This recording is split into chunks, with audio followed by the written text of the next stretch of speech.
Welcome everyone, this is मन्नत official YouTube channel. Yesterday आपको Telegram channel पर intimate किया कि मन्नत ऑफिशियल यूट्यूब चैनल पर आपको सेंट्रल गवर्नमेंट जॉब की नोटिफिकेशन के बारे में बताया जाएगा, तो उसी का डिस्कशन करेंगे। कौन सा इंस्टीट्यूट होगा, पोस्ट का नाम क्या होगा, साथ के साथ क्वालिफिकेशन हम आपको ऑलरेडी मेंशन कर चुके हैं, तो कंप्लीट डिस्कशन आपको देखने को मिलेगा। तो जिस नोटिफिकेशन की बात करने वाले हैं वो है आपकी इंडियन मैरीटाइम यूनिवर्सिटी, जिसको बोला जाता है आपका IMU, इंडियन मैरीटाइम यूनिवर्सिटी है। इसमें एडवर्टाइजमेंट है for the recruitment of various non teaching post, जिसमें से 2 पोस्टों का जिक्र हम करेंगे, असिस्टेंट और असिस्टेंट फाइनेंस। टोटल आपको 27 पोस्ट यहां पे देखने को मिलेंगी। कंप्लीट डिस्कशन होगा, क्या एज क्राइटेरिया रहेगा, क्या एजुकेशन क्वालिफिकेशन, एक्सपीरियंस क्या रिक्वायर्ड रहेगा, opening closing date online examination की क्या है, पैटर्न एंड सिलेबस। सबसे बड़ी बात यह है कि आपको सिलेबस एंड पैटर्न दोनों का डिस्कशन भी इसी वीडियो के अंदर देखने को मिल जाएगा।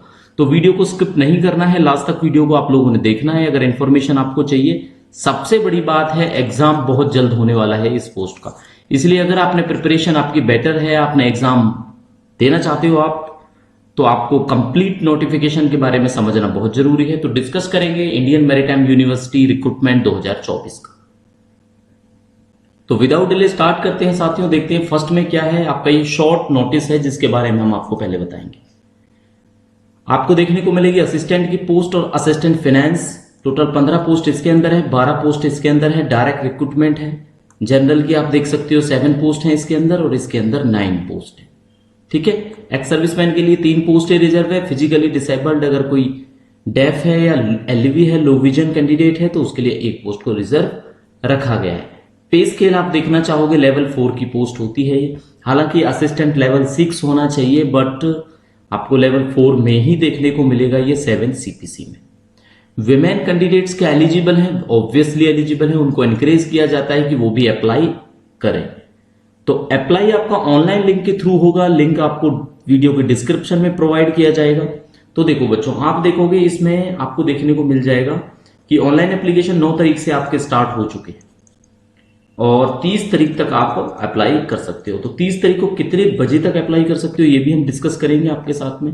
और ये वैकेंसीज हैं आपके हेडक्वार्टर के लिए हैं चेन्नई के, यानी इंडियन मैरीटाइम यूनिवर्सिटी का जो हेडक्वार्टर है वो चेन्नई है, और कैंपस इसके अलग अलग आपको देखने को मिलते हैं, जैसे Mumbai, Calcutta, Visakhapatnam that is Vizag, Kochi and Chennai. ये टोटल आपको कैंपसेस देखने को मिलते हैं। तो शॉर्ट नोटिफिकेशन में इतना आइडिया आपको जरूर लग गया होगा कि कितनी पोस्टें हैं, किस चीज के लिए पोस्टें हैं, ये कहां पे आपकी पोस्टिंग के चांसेस हैं। बाकी अभी रिक्रूटमेंट रूल्स में आप पढ़ेंगे तो आपको क्लियर हो जाएगा। बच्चों देखो, असिस्टेंट की पोस्ट है, टोटल जो पोस्ट सैंक्शनड है IMU के लिए, इंडियन मैरीटाइम यूनिवर्सिटी के लिए, वो 41 पोस्ट है। और इसमें बात की गई है आपकी कितनी पोस्टों की, यानी 15 पोस्टों की। तो यानी केवल 15 पोस्ट हैं जो वेकेंट है आज की डेट में। ठीक है। ये आपको पता है लेवल 2400 होता है, यानी कि लेवल 4 की जॉब है, L4। 35 जो है एज क्राइटेरिया रखा गया है इसमें, 18 से 35।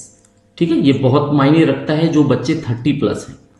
ठीक है। जो 30+ है उनके लिए गुड चांसेस हैं कि वो अप्लाई करना चाहें तो कर सकते हैं। क्वालिफिकेशन में क्या चाहिए आपको, क्वालिफिकेशन में एक बैचलर डिग्री चाहिए किसी भी यूनिवर्सिटी से जो रिकॉग्नाइज्ड हो, और 50% के साथ में। अगर 50% से कम में है आपका तो चांसेस नहीं है, आप अप्लाई नहीं कर सकते। ठीक है बच्चों, ये नॉलेज आपकी डिजायरेबल है, आपको कंप्यूटर इंफॉर्मेशन की नॉलेज होनी चाहिए। ठीक है, मैंडेटरी नहीं है, इस बात का आपने ध्यान रखना है। तो आप देख लिया आपने 41 में से कितनी पोस्टें अवेलेबल हैं आपके लिए, 15 पोस्टें। दूसरा रिक्रूटमेंट रूल हम डिस्कस कर लेंगे असिस्टेंट फाइनेंस का। ये 26 पोस्ट है। तो 26 में से आज की डेट में वेकेंट कितनी है, 12 पोस्ट है जो आपकी वेकेंट है, जिसके लिए ये रिक्रूटमेंट एग्जामिनेशन होने वाला है। सेम एज लेवल 4 की पोस्ट रहने वाली है। एज क्राइटेरिया आपका वही 35 साल रखा गया है। तो इस 35 का मतलब हो जाता है बच्चों 18 से लेके 35 साल तक के कैंडिडेट अप्लाई कर सकते हैं। बाकी रिजर्वेशन का देखो, आपको पता है ओबीसी के लिए 3 ईयर का होता है, एससी के लिए 5 ईयर का होता है। वो एक स्टैंडर्ड गवर्नमेंट ऑफ इंडिया की नोटिफिकेशन है, उसके हिसाब से आपको देखने को मिल जाता है। बट इसमें क्वालिफिकेशन जो होगी ना आपकी, वो आपकी क्वालिफिकेशन 50% मार्क के साथ होना चाहिए, जिस साथ के साथ वो सब्जेक्ट आपके पास कॉमर्स, मैथमेटिक्स या स्टैटिस्टिक्स होना चाहिए। यानी कि जैसे लाइक बीकॉम होता है BCA होता है, ठीक है। अगर BA भी है तो उसमें आपको मैथमेटिक्स ये सब्जेक्ट आपको चाहिए जरूर, ठीक है। कॉमर्स और मैथमेटिक्स सब्जेक्ट आपको रिक्वायर्ड होंगे। बाकी ये डिजायरेबल है, आपको कंप्यूटर की नॉलेज होना चाहिए। तो टोटल आपने देखा 12 पोस्टों के लिए एडवर्टाइजमेंट है IMU यूनिवर्सिटी के अंदर। लास्ट डेट का बच्चों हम पहले भी आपको बता चुके हैं, 30 तारीख इसकी लास्ट डेट रहने वाली है। 30 तारीख को कब तक रहने वाली है, तो 30 को आप लास्ट तक कर सकते हो, यानी 11:59 तक आप अप्लाई कर सकते हो। जैसे ही डेट चेंज होगी, यानी जैसे ही डेट आपकी 31 हो जाएगी, वैसे ही आप ऑनलाइन एप्लीकेशन क्लोज आपका हो जाएगा, ठीक है। तो लास्ट डेट का आपको पता लग गया। अच्छा, अब बात करेंगे आपके ऑनलाइन एप्लीकेशन, यानी अप्लाई तो आपने ऑनलाइन ही करना है, लेकिन ऑनलाइन एप्लीकेशन के कौन कौन से स्टेप्स हैं। पहले आपको रजिस्ट्रेशन करना है। इससे आपको क्या होगा, एक यूजर नेम और एक पासवर्ड मिल जाएगा, जो फ्यूचर रेफरेंसेस के लिए या लॉगिन के लिए आपने सेव कर लेना है, अपने कहीं रिटर्न में लिख लेना है इसको। बेसिक रजिस्ट्रेशन के बाद आपकी पर्सनल डिटेल्स, जिसमें एड्रेस वगैरह होगा, ठीक है, आपका ईमेल होगा, कॉन्टैक्ट नंबर्स होंगे, ये चीज आपको फिलअप कराई जाएगी, फादर मदर नेम्स, इस तरह से जो ऑप्शंस होंगे। फिर आपके एजुकेशन क्वालिफिकेशंस की बात की जाएगी, 10th 12th ग्रेजुएशन किस चीज में है, आपका एक्सपीरियंस क्या है वो आप मेंशन करोगे इसमें। सॉरी, एक्सपीरियंस आपको 4th स्टेप में मिलेगा, एक्सपीरियंस यहाँ पे आप कर पाओगे। फिर फोटो सिग्नेचर ऑफ डॉक्यूमेंट्स हैं, उनको आप अपलोड करोगे। फिर आप एप्लीकेशन का प्रीव्यू करोगे, उसके बाद में आपने पेमेंट करनी। अच्छा, पेमेंट कितने रुपए की होगी ये भी आपको बताएंगे, ठीक है, यानी जो पेमेंट है वो कितने रुपीस की होगी वो भी आपको जरूर बताया जाएगा। एग्जाम की जो डेट है ये आपने जरूर याद रखना है, ये मोस्ट इंपोर्टेंट रहेगा अगर आपने इसकी तैयारी करनी है तो कब रहेगा बच्चों एग्जाम की डेट। एग्जाम होगा आपका 15 सितंबर, यानी आज आप देखो तो एज ऑन डेट आज क्या है, आज आपका 11 अगस्त है, तो 11 अगस्त से लेके 15 सितंबर, यानी आपके पास 1 मंथ का टाइम है। अप्लाई करो, तैयारी करो, गुड चॉइस हो सकती है, बिकॉज अभी कोई एग्जामिनेशन एज सच है नहीं ऐसा, जिस वजह से आप इसको मिस कर पाओ।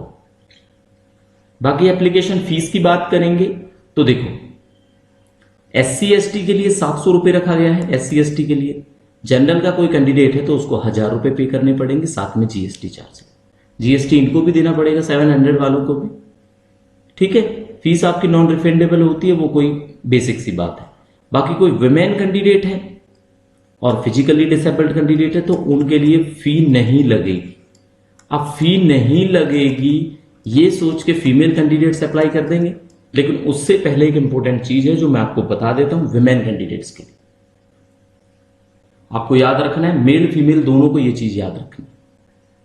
जब भी आप पेपर दोगे, एग्जाम दोगे, क्वालिफाइंग मिनिमम आपके 50% आने चाहिए पेपर में, नहीं तो आपको क्वालिफाई नहीं समझा जाएगा। और अगर आप SC ST हैं तो 45% आपके लिए मिनिमम क्वालिफाइंग मार्क्स रखे जाएंगे। यानी पेपर हम आगे डिस्कस करेंगे, पेपर टोटल 120 मार्क्स का होने वाला है आपका। 120 में से 60 मार्क्स मैंडेटरी रहेंगे अगर आप जनरल हैं।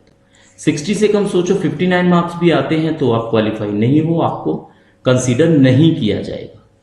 क्लियर होगी ये बात। अब एग्जाम के सिलेबस की बात कर लेते हैं, जो बहुत जरूरी होता है। सिलेबस का देखो बच्चों, असिस्टेंट के लिए इंग्लिश पढ़ना है, GK पढ़ना है, मैथ पढ़ना है, रीजनिंग पढ़नी है, और element of information and communication technology, that is ICT। ICT में क्या होता है बच्चों, कंप्यूटर टेक्नोलॉजी के बारे में ज्यादा आ जाता है आपका, ठीक है। तो कंप्यूटर अवेयरनेस आप इसको समझ सकते हैं। क्लियर होगी ये बातें। असिस्टेंट फाइनेंस में क्या होगा, इंग्लिश होगी, GK होगी, मैथ होगी, रीजनिंग होगी, ये तो सारा कॉमन हो गया, और ICT हो गया। लेकिन इसके अलावा financial accounting, cost accounting, financial management, audit, commerce, taxation, ये चीजें एक्स्ट्रा हैं। तो फाइनेंस वालों का थोड़ा सा सिलेबस, थोड़ा सा क्या कहूं, 30% सिलेबस मोर है, अलग है, तो ये आप देख सकते हो। बाकी ग्रेजुएट लेवल बोला है इन्होंने, आपका होगा इंग्लिश को छोड़ के, इंग्लिश को 12th लेवल कंसीडर किया जाएगा।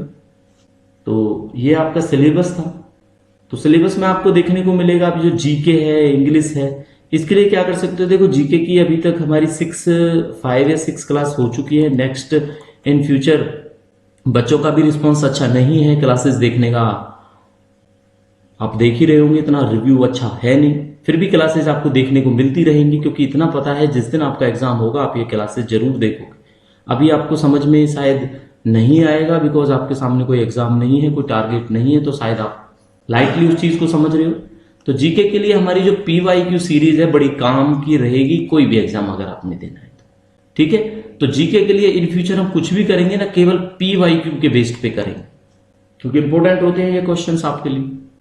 सिलेबस का डिस्कशन हो गया, तो चलो पैटर्न को समझ लेते हैं। पैटर्न में सबसे पहले बात करेंगे आपके किसके पैटर्न की, असिस्टेंट के पैटर्न की। तो देखो बच्चों, असिस्टेंट में क्या है, 2 पार्ट में पेपर होगा, पार्ट 1 में, पार्ट 2 में। पार्ट 1 में इंग्लिश होगी, केवल इंग्लिश के 30 क्वेश्चन होंगे, 30 नंबर का होगा, 30 मिनट मिल जाएंगे आपको। 90 मिनट के अंदर आपके 90 क्वेश्चन होंगे, 90 नंबर हो जाएंगे। कौन कौन से, जीके, मैथ, रीजनिंग और ICT।